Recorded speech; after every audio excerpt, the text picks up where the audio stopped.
43 divided by 3. Here 3 is a divisor, so we need multiplication table of 3. 3 times 0, 0, 3 times 1, 3, 3 times 2, 6, 3 times 3, 9.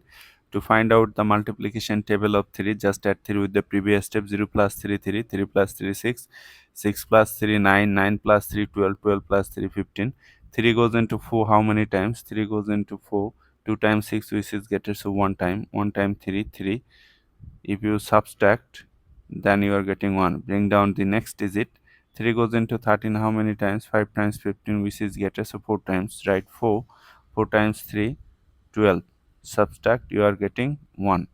So our answer is 14, remainder 1. But if you want to write your answer in decimal form, then take here decimal and add a number of zeros. Bring down the first 0.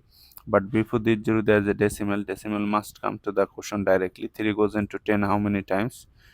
Okay, 4 times 12, so 3 times. 3 times 3, 9. Subtract 1. Bring down the next 0. 3 goes into 10 how many times? Again 3 times. 3 times 3, 9. Subtract 1. Bring down next 0.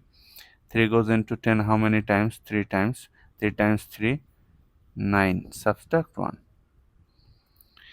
Now this process is continuing, so you can place here 3 dot. So our answer is 14.333 dot dot dot.